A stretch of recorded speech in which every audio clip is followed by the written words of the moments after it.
Story 1. The edge of the villa. When I first accepted the position at the villa above the cliffs of Cinque Terre, I thought the isolation would be the hardest part. I was wrong. The hardest part was the sound, not the obvious one, the surf below, folding into the rocks day and night. That you adjust to. It becomes rhythm, background, breath. It was the second sea I couldn't explain. The villa sat high above the Ligurian coast, carved directly into stone. From the road, it looked suspended over nothing: cream-colored walls, green shutters, iron balconies, curling outward like delicate ribs. Inside, it was larger than it appeared, much larger.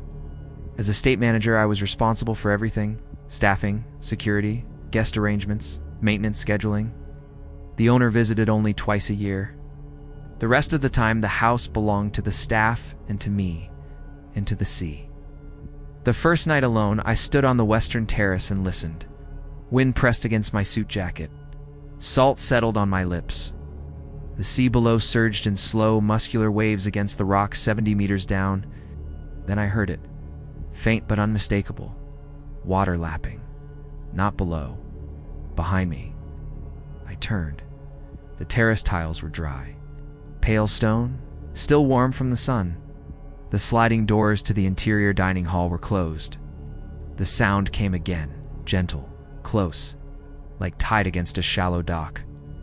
There was no dock. There was no water. I checked the plumbing the next morning.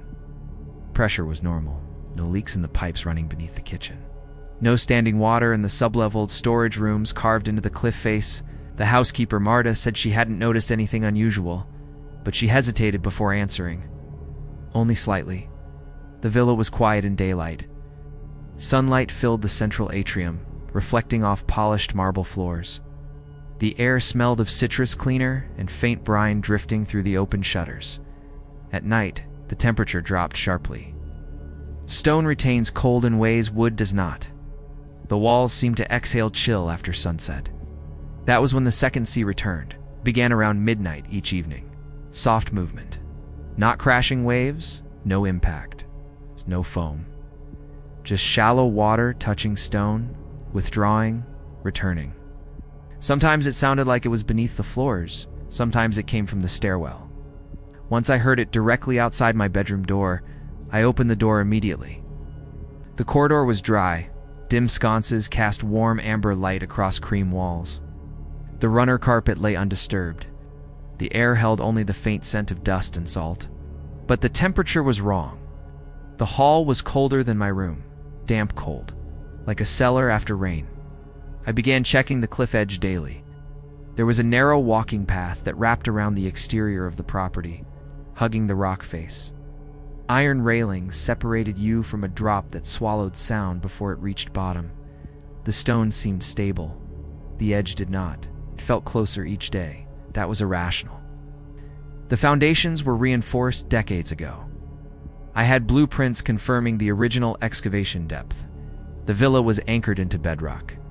But standing on the balcony, I felt as though the sea had climbed, as though it was rising to meet us.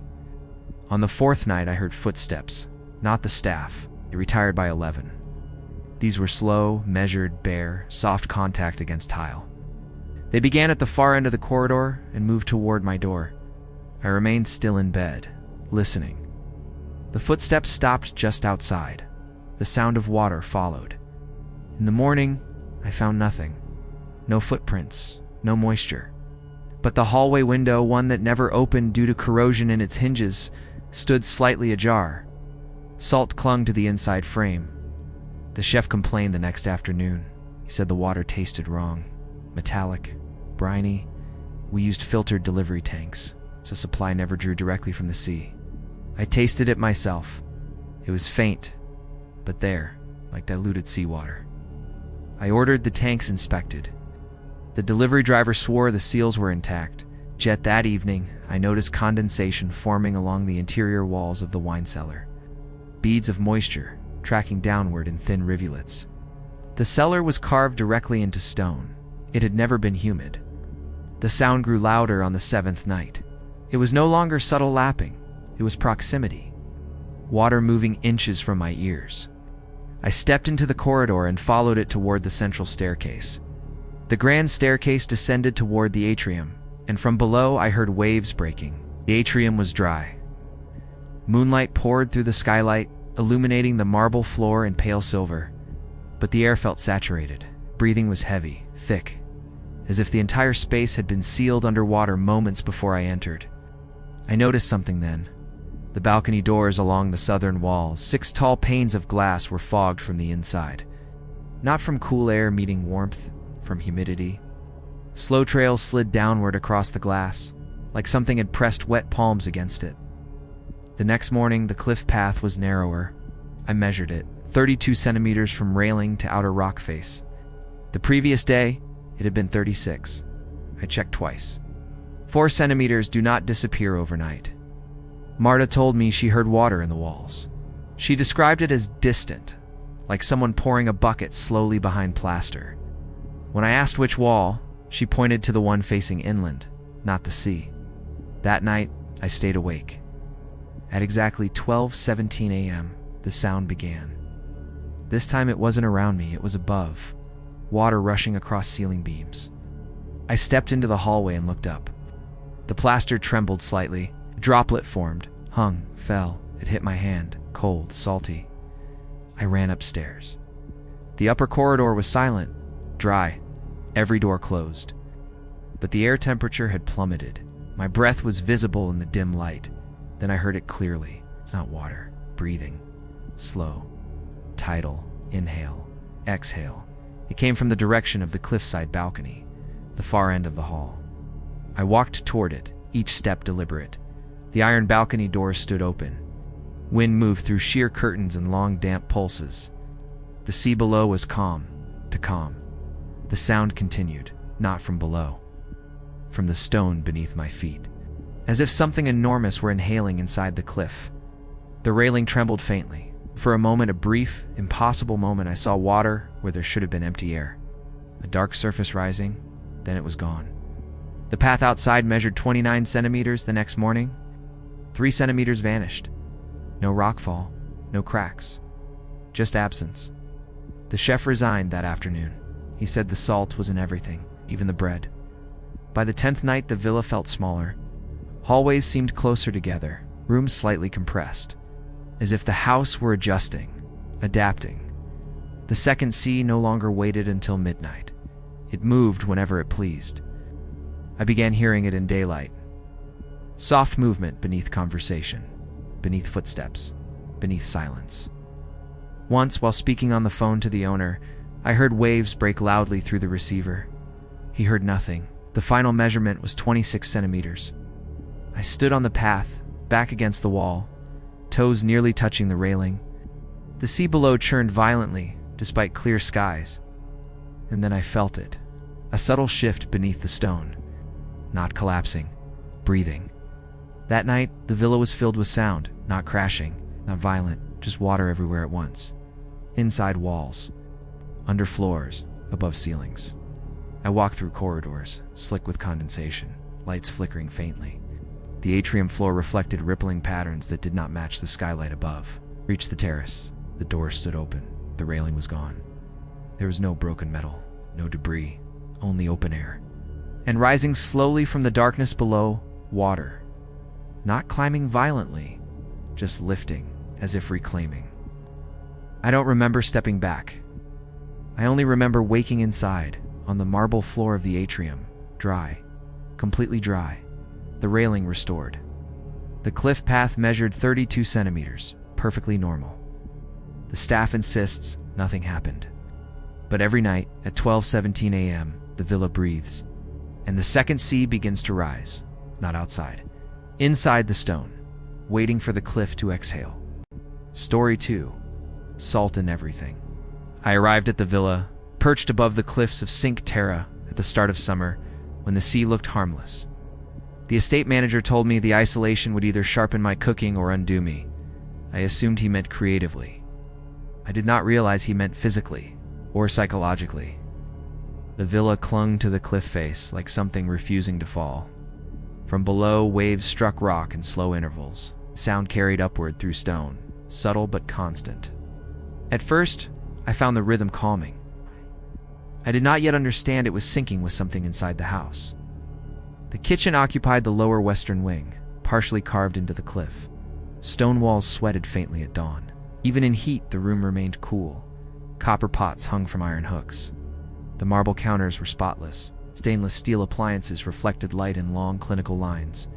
The sea was never visible from the service windows, but it was always audible, soft inhaling, soft exhaling, like something breathing beneath us. The first anomaly was simple: tomato soup for staff meal. Measured salt precisely. I always do when I tasted it. The broth was over-seasoned, briny, almost metallic. I assumed distraction. Perhaps I had salted twice. I discarded it and started again. Second attempt, no salt at all. It tasted the same. Subtly saline, as though the water itself had shifted. I tested the tap water alone, clear, odorless, but when heated it released a faint coastal scent. Not rot, not algae. Just sea. The filtration tanks were sealed and delivered weekly from inland. I mentioned it casually to the estate manager. He said nothing was wrong with the supply, and he added, almost absently, "The house has been damp." That night, condensation formed along the stainless steel prep table. Beads gathered, then slid downward in thin lines. The air temperature had not changed. Humidity was low. When I wiped the surface, fine grit clung to the cloth. Not dust, sand. The following afternoon, during a private lunch service, something moved. 4 plates were aligned along the counter. I stepped away to retrieve wine glasses. When I returned, each plate had shifted left, exactly the same distance, perfect spacing. There had been no vibration, no tremor. The marble floor beneath my feet was still. I realigned them without comment. During plating, I became acutely aware of being observed, not by guests, not by staff, by the room itself. The reflection in the oven door showed my back, and for a split second, another outline behind me. I turned immediately. The kitchen was empty. When I looked back, the reflection lagged, just slightly. That evening, utensils clicked softly inside drawers long after I'd finished cleaning. Metal against wood, not falling, adjusting, like someone searching methodically. I opened every drawer. Everything was in place. But the air felt heavier, saltier, as if the sea had moved indoors. The smell arrived on the 5th night. Kelp. Wet stone. Shoreline at low tide. It seeped from the walls. The pantry, normally dry and cool, felt humid. I pressed my palm against the stone surface. Cold moisture gathered instantly against my skin. When I pulled away, my hand glistened. I began measuring ingredients obsessively. Salt by gram. Water by liter. I switched to bottled water imported from inland springs. The change did not matter. Every dish carried the same faint undertone. Not overpowering, just present. Like a correction. The estate manager mentioned hearing water inside the stairwell at night. I didn't tell him I'd begun hearing it in the pipes. Not rushing, not flowing, just shifting. Slow internal tide. Sometimes it sounded as though something large moved through the plumbing. On the 7th night, the faucet turned on behind me. Full pressure. I had not touched it. The stream hit the sink basin with violent force. When I stepped closer, the water was cloudy, not brown, not rusty, greenish, and unmistakably brackish in scent. I shut the handle tightly. The flow continued for 3 full seconds before stopping. The kitchen temperature dropped abruptly after midnight. Breath fogged faintly in front of me. I checked the thermostat, normal reading, yet the cold felt damp. Submerged. The pendant lights flickered once, twice, then steadied. The sea outside was calm, but inside, the air felt turbulent. Flour began moving. I left a bowl uncovered on the counter while retrieving eggs. When I returned, a spiral had been traced through the surface. Perfectly smooth. No jagged edges. Like a finger turning slowly through sand underwater. I held my breath, listening. Only the faint sound of waves below. I cleaned the surface and tried again the next day. This time I waited. The room was silent, the air still. Gradually, almost imperceptibly, the flour shifted, shallow groove forming in a circular motion. No draft, no vibration, just movement. Knives repositioned themselves next. I arranged them by length on the magnetic strip. Later, the smallest knife lay on the counter, handle facing me, blade pointing outward, an offering or a suggestion. I started tasting salt even when not cooking. On my lips, on my tongue, in my breath. I scrubbed my hands repeatedly, washed my face. The flavor persisted, subtle, embedded. Cabinet doors opened in sequence one night, left to right. Click, pause. Click, pause. Each door opened halfway, then closed again. The rhythm matched the tide. I whispered, "Stop." They paused, then resumed, slower, almost contemplative. The door to the corridor would not open, not locked, resistant, like pressure held it shut from the other side. The air thickened, humidity rising rapidly. The pendant lights dimmed slightly. For a moment I felt as though the kitchen had been lowered underwater. From the pantry came a sound, soft chewing, deliberate. I opened the door. Every bag of rice had shifted forward on the shelf, exactly the same distance. 3 centimeters. Measured. The next evening during dessert preparation, the gas knobs turned themselves halfway open. No flame ignited, just the faint hiss of gas filling the air. I shut them off. Seconds later, they rotated again. Slowly, deliberately, water began dripping from the ceiling. One drop at a time, landing on the marble counter. When I touched it, the droplet felt icy cold and salty. I tasted it. It was seawater, undiluted. I told the estate manager I intended to leave. He looked exhausted. He said the cliff path had narrowed again. Said the house felt smaller, compressed, as if something were pressing inward. I didn't mention that I had measured the kitchen width twice. It was shrinking, millimeters at a time. The final dinner service was quiet, for guests upstairs. Candlelight. I plated panna cotta, turned to retrieve garnish. When I faced the counter again, each dessert bore a faint dusting of salt crystals. Fine. Even no container disturbed. No trail. Just presence. The guests praised the coastal balance. I did not correct them. Because I had tasted it, and it was not culinary salt. It carried depth, mineral density, like something drawn from open sea. After service, every utensil dropped simultaneously. Not clattered. Dropped. As if released from invisible hands at the same moment. Metal struck tile in a single metallic breath. Then silence. I looked toward the stainless steel refrigerator door. The reflection behind me was clearer now, tall, featureless, standing between me and the service window. I turned. The window was open. It had never opened before. Beyond the window where sky should have been, I saw water. Not crashing, not violent, just pressing. A vertical wall of dark sea against stone, as if the cliff no longer separated us. I blinked. The view returned to dusk sky, but the floor beneath my shoes was wet. Water pooled slowly around my feet, not flooding, rising in a thin sheet, cold enough to sting. The sound of waves filled the kitchen, loud and immediate. The cabinets rattled softly. The copper pots swayed on their hooks. I stood motionless as the water reached my ankles. Then, suddenly, it was gone.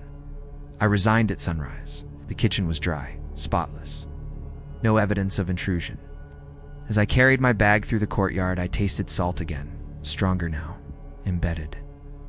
The estate manager asked if I believed the water was entering from outside. I shook my head. It isn't coming from the sea. It's coming from the house. And whatever is moving inside those walls, it is seasoning everything, including us. Story 3. The rooms that weren't there. I was invited to the villa above the cliffs of Cinque Terre for a week-long retreat. The owner marketed it as intentional isolation. Writers, consultants, investors, people who needed silence to think. I wasn't a writer. I was exhausted. The sea below the cliff sounded constant, heavy, reassuring. It felt like the kind of place where nothing unexpected could survive for long. I was wrong about that. The estate manager greeted me at dusk. The villa appeared suspended over the water, pale walls blushing in the fading light. Iron balconies curved outward like delicate ribs. Inside, the air felt cool and faintly salted. My assigned room was on the second floor, eastern corridor, high ceilings, cream plaster walls, a balcony overlooking the sea. Everything immaculate, everything measured. The first night was quiet. I stood at the balcony railing listening to waves break against rock far below. The sound rose in intervals, deep inhalations, soft collapses. When I closed the door, the sound continued. Not muffled, not distant. Exactly the same volume, as if the sea had followed me inside. I assumed acoustics. Stone carries vibration in unpredictable ways. Still, when I pressed my ear against the interior wall, I heard water moving, not crashing, flowing, like a current sliding along stone corridors. The hallway outside my room felt longer at night. I noticed it casually at first. During the day, my room was 3 doors down from the staircase. After midnight, I counted 5. I told myself I had miscounted earlier. Fatigue alters perception. On the second evening, I walked toward the staircase to retrieve water from the lower level. Halfway down the corridor, the lighting shifted. Warmer, dimmer. The air temperature dropped abruptly. The sea sound grew louder. When I turned to look back, my room was farther away than it should have been. I walked faster. The staircase finally appeared, but the steps seemed narrower, deeper, as though descending into something rather than toward the atrium. The marble beneath my feet felt damp, not visibly wet. It was cold, slick. In the atrium, everything looked normal. Chandelier steady, marble dry, estate manager reviewing paperwork at the desk. He asked if I'd slept well. I told him yes. I did not mention the corridor. The third night, I locked my balcony door carefully. I remember turning the key twice. Around 2 a.m., I woke to cold air brushing my face. The curtains were moving. The balcony door stood open. The railing beyond seemed closer than before. I stepped outside. The sea below was invisible in darkness, but I heard it clearly, too clearly. The sound was directly beneath the balcony now. Not 70 meters down, right below, like water against a dock, but there was no dock. When I stepped back inside, the room felt slightly smaller. The bed closer to the wall, the desk nearer the door. Not dramatically, just subtly compressed. I measured the distance between the desk and closet door with my footsteps. 6 steps. The previous day, it had been 7. On the 4th day, I found a door at the end of the corridor I had not noticed before. Dark wood, brass handle, no room number. The hallway seemed to stretch further to accommodate it. I stood before it for several seconds. The sea was silent. For the first time, I touched the handle. It was icy cold. When I turned it, the door opened inward to darkness. No window, no light. Only the faint sound of breathing. Slow, tidal. I closed it immediately. The door was gone the next morning. The corridor ended where it always had. 3 doors before the staircase, no space for anything else. When I asked the estate manager casually if renovations were ongoing, he frowned. "There are no unused rooms upstairs," he said. The 5th night, I counted steps again.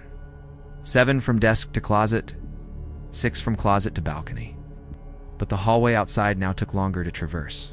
My footsteps echoed differently, deeper, hollow, as if the walls had shifted inward, creating hidden cavities.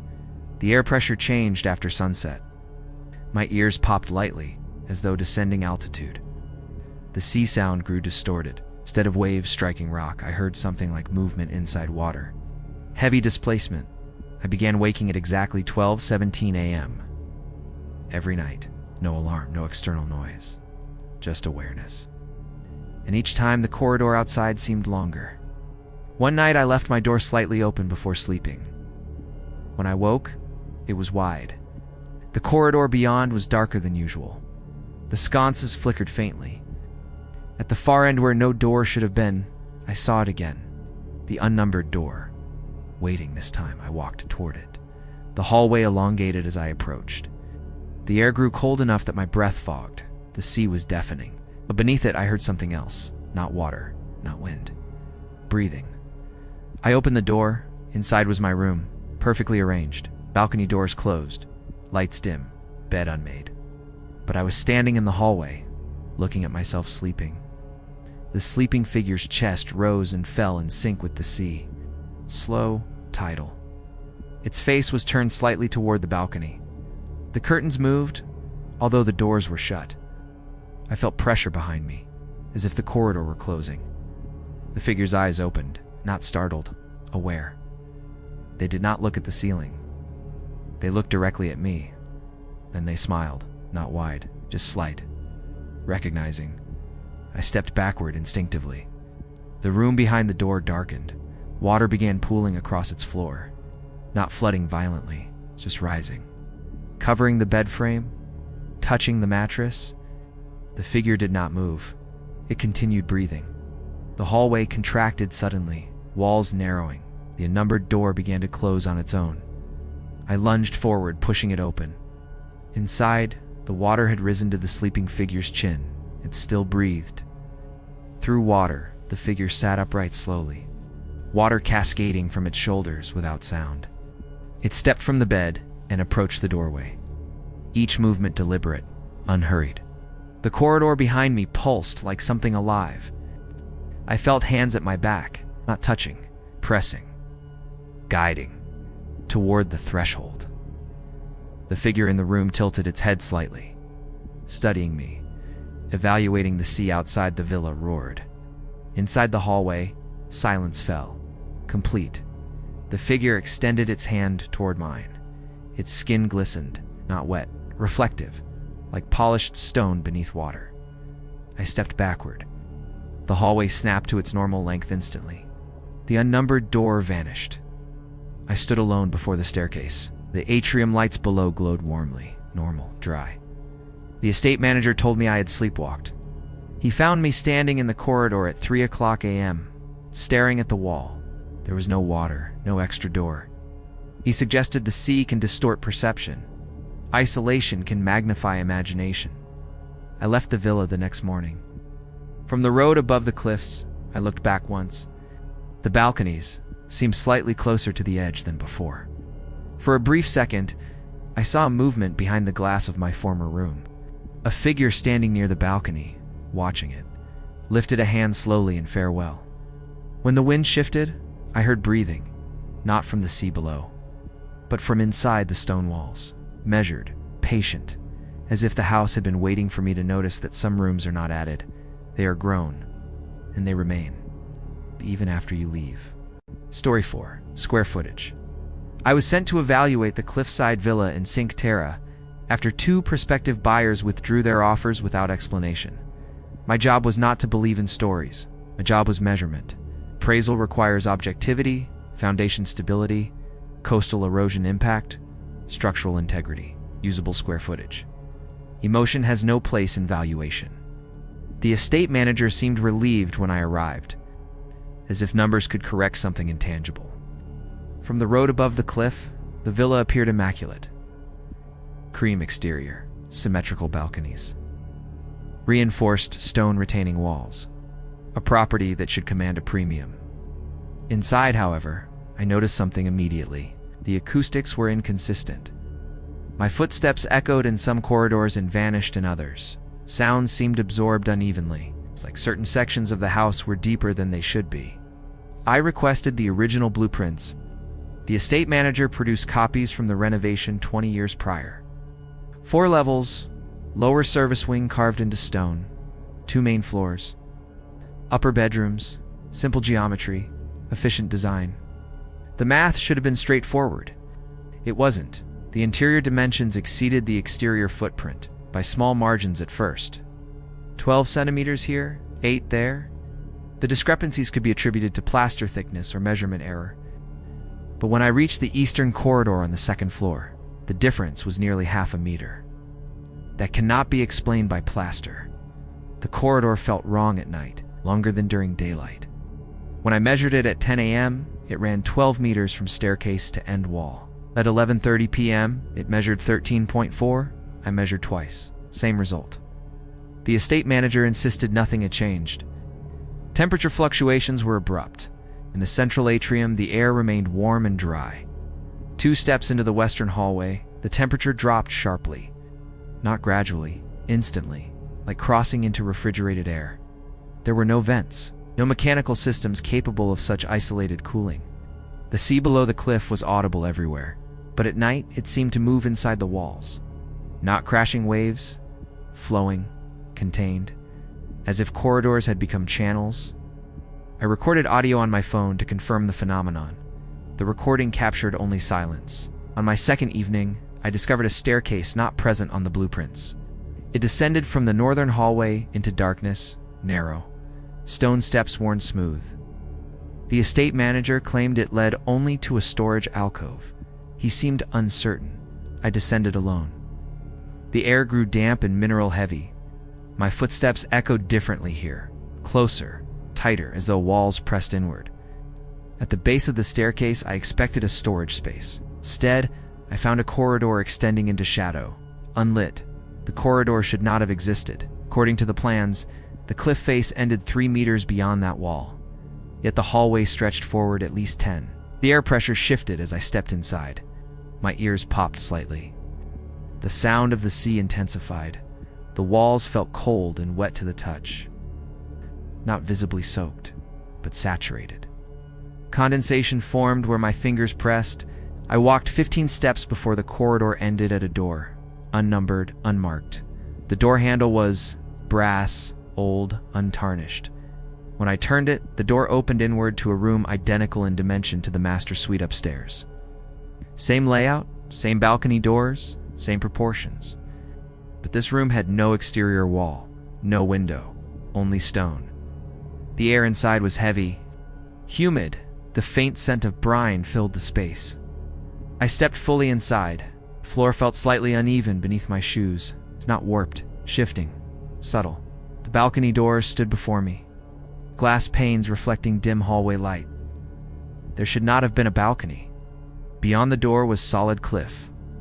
I approached cautiously and touched the handle. It was cold, colder than the surrounding air. When I opened the doors, I did not see stone. I saw open air, and below water, not 70 meters down. Directly beneath the threshold, like the room hovered inches above the sea. The waves moved slowly, deliberately, rising and falling without impact. The sound filled the room.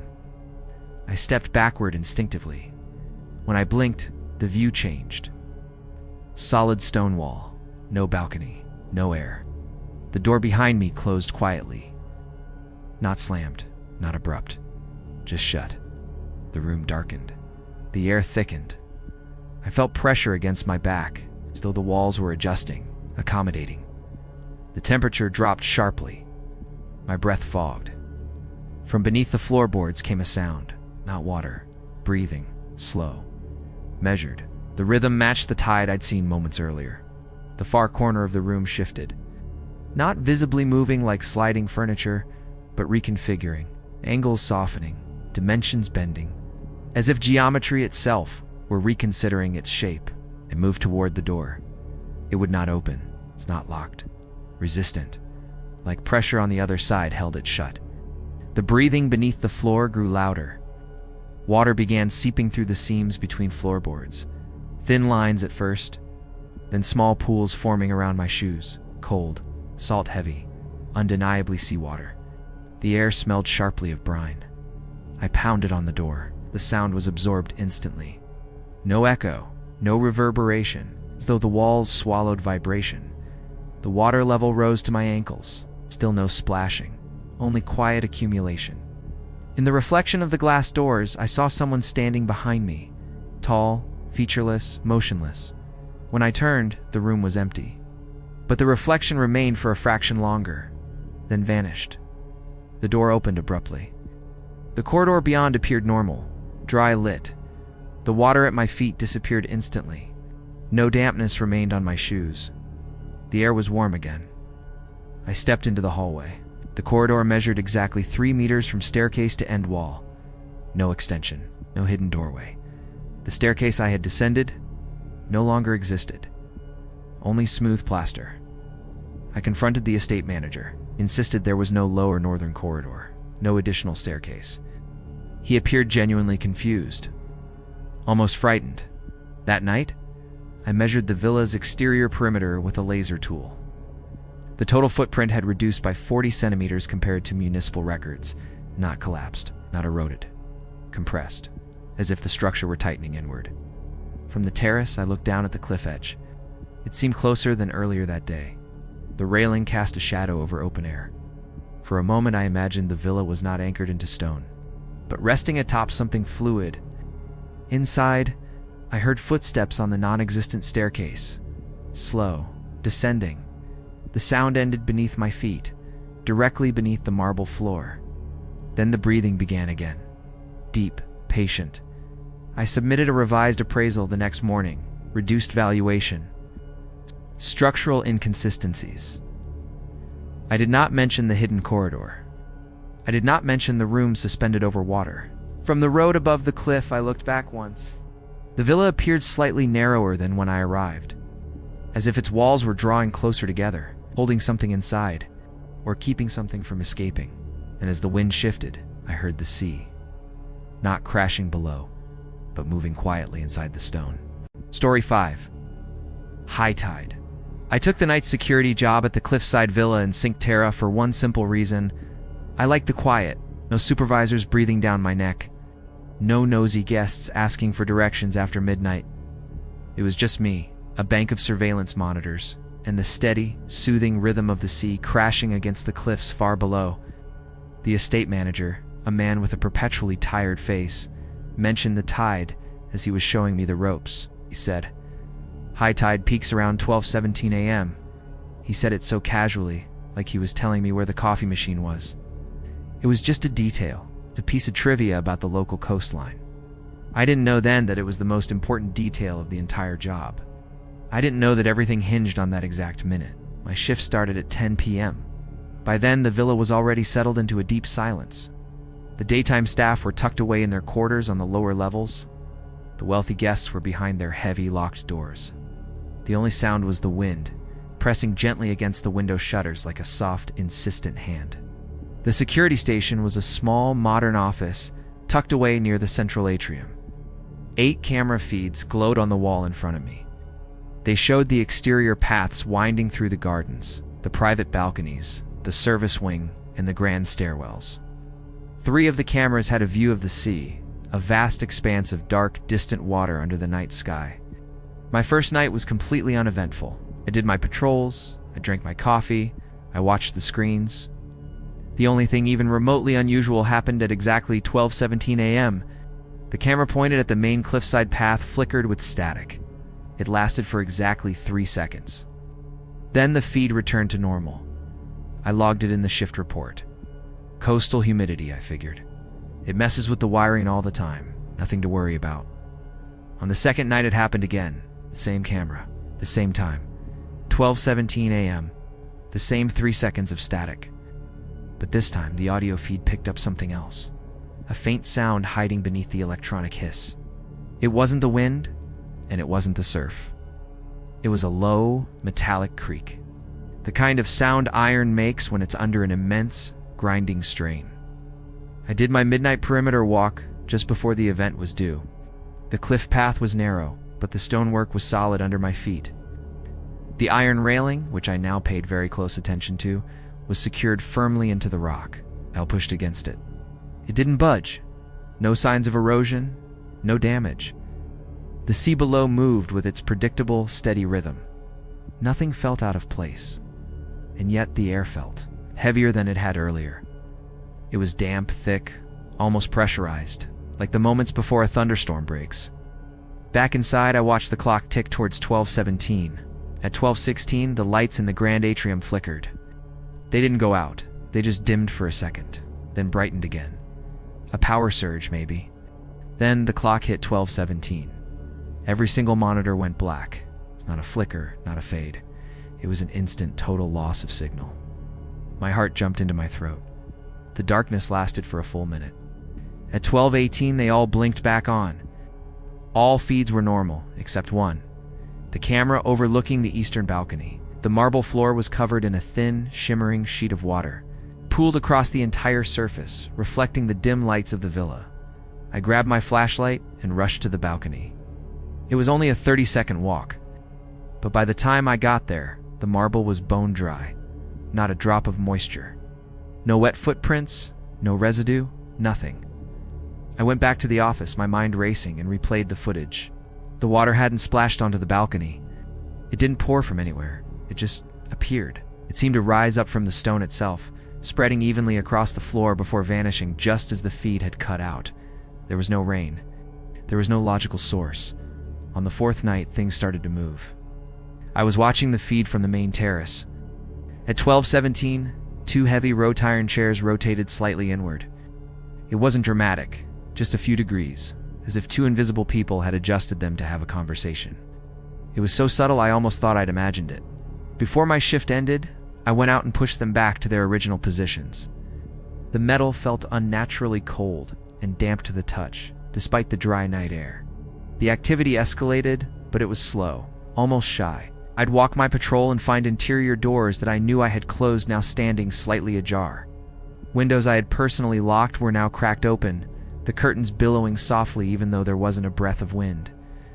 Every single occurrence, every shifted object, every open door was centered around that 1 minute. 12:17. Always. The audio surveillance began picking up a new sound, buried deep beneath the noise of the sea. It was breathing, but it wasn't human. It was too deep, too slow, too impossibly vast. It seemed to be synchronized with the tide cycle itself. A long, slow inhale as the waves rose, and a deep, guttural exhale as they fell back. One evening, I decided to skip my midnight patrol. I stayed in the office, my eyes glued to the monitors. 12:16 ticked over. I held my breath. The timestamp changed to 12:17. Every screen distorted at once. But this time, it wasn't just random static. The distortion looked like rippling water, as if the camera lenses themselves were suddenly submerged. Then, just as the distortion started to clear, I saw it on the Cliffside camera. Movement. Something long and dark was sliding along the outside of the iron railing. Not climbing over it. Sliding along it from below. The image stabilized a second later. The path was empty. I was outside in an instant. The air was saturated, so thick with moisture I felt like I was breathing water. The sea below was calm, but the iron railing in front of me was covered in fresh droplets. They weren't from sea spray. The air was still. They were forming right on the metal, like condensation on a cold glass, beating up and sliding down onto the dry stone path below. The next night, the temperature in the office dropped abruptly at 12:16. I could see my own breath fogging in the air, even though the digital thermostat on the wall still read a comfortable 72 degrees. The clock hit 12:17. The drawers of the metal filing cabinet next to my desk began to slide open, one by one, from left to right. It was a measured, controlled movement. Silent. The papers inside were completely undisturbed. The drawers just extended outward into the room. I stood frozen, my hands held up at my sides, making sure they were visible. The final drawer opened all the way. Then, all at once, they slammed shut in perfect, deafening synchronization. The breathing sound grew louder each night. By the 7th shift, I didn't need headphones to hear it anymore. It was a low, resonant hum that seemed to come from beneath the marble floor itself. It's not from the walls, but from under the very foundation of the villa. At 12:17 that night, the enormous crystal chandelier in the atrium began to sway. There was no wind, there was no earthquake tremor, just a gentle, rhythmic motion. Back and forth, perfectly in time with that unseen, inhuman breathing. The glass prisms chimed softly against each other, a sound like distant, lonely buoy bells. And then the water appeared again, this time inside, on the central staircase. A thin stream trickled down from the top, one step at a time. It wasn't pouring, it was just accumulating as if from nowhere. I walked over and touched it. It was freezing cold, and it was salty. By the time I reached the bottom step, the water was gone. The marble was dry again. The estate manager pulled me aside the next day. He looked even more tired than usual. He asked if I'd noticed any changes. I asked him what he meant. He hesitated, then said the villa felt tighter, like the rooms were drawing inward, compressing somehow. He mentioned he thought he'd heard movement along the cliff path at night. I didn't tell him I'd seen something sliding across the railing. On the 10th night at 12:17, all the exterior lights of the villa shut off at once. I was plunged into complete darkness. There was no moon, no starlight, just an inky blackness. The sound of the sea intensified, but it wasn't the sound of crashing waves. It sounded closer, as if the water was pressing directly against the villa's foundations. The office door clicked shut and the lock turned. I hadn't touched it. I grabbed the handle. It was solid, immovable. Then the monitors flickered back to life. The image they showed was impossible. The sea level had risen to the height of the balconies. Perfectly calm surface of black water set just inches from the windows. I knew that was impossible. The villa stood hundreds of feet above the sea. Yet on every single camera, we were surrounded. The water was still reflective and patient.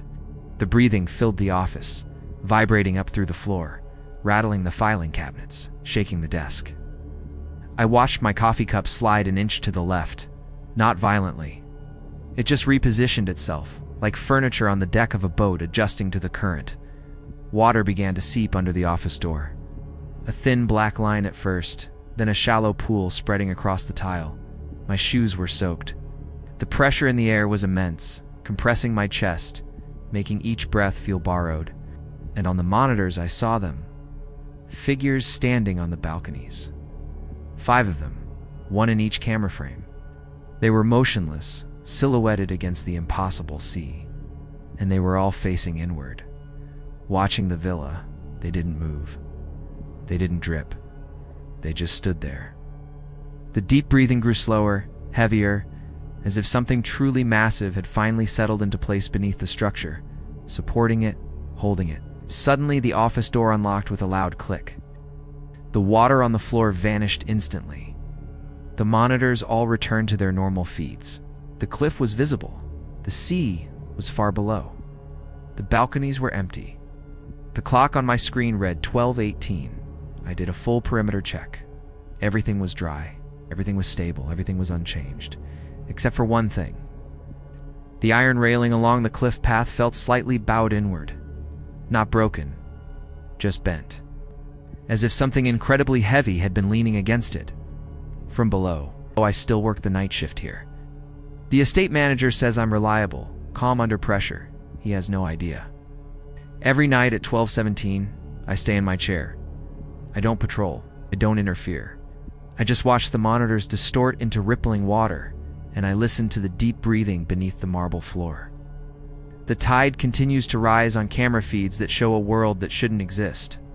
And sometimes, just before the clock ticks over to 12:18, I see the figures again. Standing along the balconies, facing inward, waiting, not to get in, but to see if tonight is the night the villa finally decides to let something out. Thank you for listening.